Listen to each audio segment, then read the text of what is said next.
Buddy, welcome back here. Well, I've done one on these before, but this is a little bit different, so I thought I'd go ahead and do it. I've got steel I-beams. The ones I did before were 50 footers, one piece, one length. These are 36 foot. Done a little bit differently where we put some on the bed, then move some up, and kind of show you how we did things here. Some may say I get a little overcautious, but I believe in being safe. And not sorry about things, so I'm not afraid to do a little bit of extra. So we'll show you what we got going on here.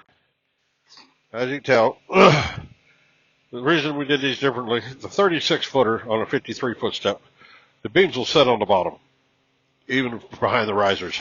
So I got 41 feet. But to be on the safe side, we went ahead and scooted the top two forward up here, about 5-6 feet. And as I do with anything of these steel beams and lumber or whatever, they'll say I cross my chains in the front. This here I do because of I don't trust any kind of metal, whether it be pipe, tubing, angle iron. I don't care what it is. If it's bundled like this, they can slide. And you imagine y'all have seen a lot of videos to where that's what happens. There's a lot of sliding that goes on if you have to hit the brake, somebody hits you.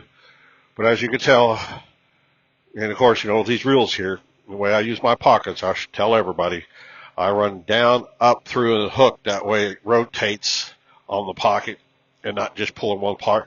You got to pull here, pull down here at an angle so it doesn't collapse, crush the pockets. And then I run it up there, up over the corner, and down across the other side. This way I'm pulling down on this, and I'm also pulling back on it. That way it's not 100% effective, but it does slow down since they're all kind of tied together, banded together, or whatever. It might not stop all of them, but it's going to stop some of them.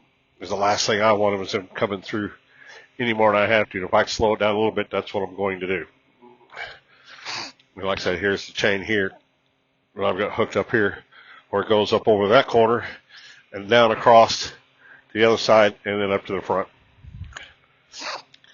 And I just use one of my short chains. Like I said, you get a broken chain, don't throw it away.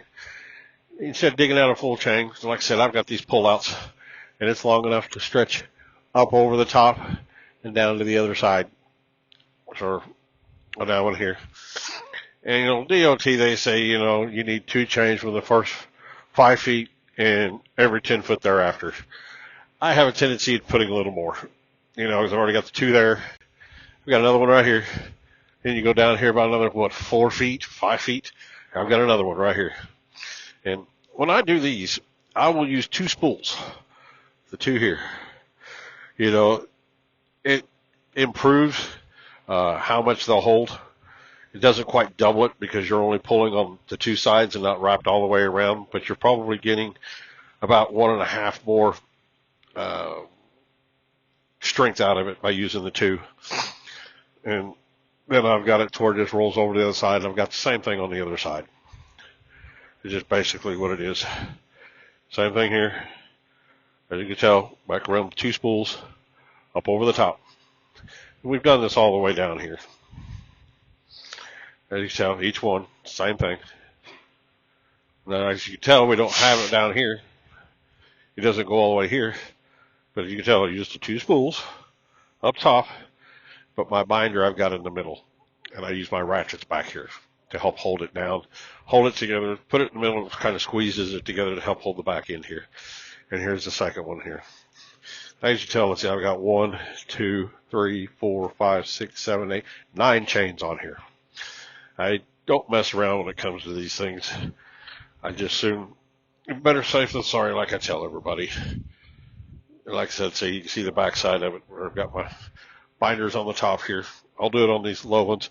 I just don't like climbing up there and getting on the tall ones and doing it. I get the same thing. And as you can tell, all the way down the side, you can see where I took the chain, wrapped it around the 2 reels.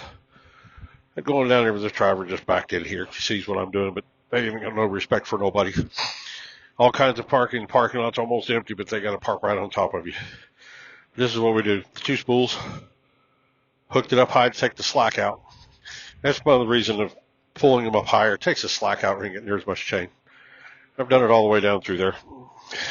doing these I-beams that I have do once in a while. It's one of the company side that does a regular product where we do the machinery. This is a backhaul for me. So we'll get one of their loads down again. But this is how I do my I-beams. Like I said, better safe than sorry for me. I just soon put on a few extra chains. I like crossing my fronts. It just makes me feel a little more comfortable. So hopefully this helps anybody out who's doing this or getting started, getting a better idea how to do it. And, if you like what you see, share it. Let other people know about it. Comment on it. Subscribe. Slowly getting back into doing things since I've got the new truck. I may do a little video on it here showing off the Peterbilt I traded for. So, but in the meantime, we'll catch you guys after a while.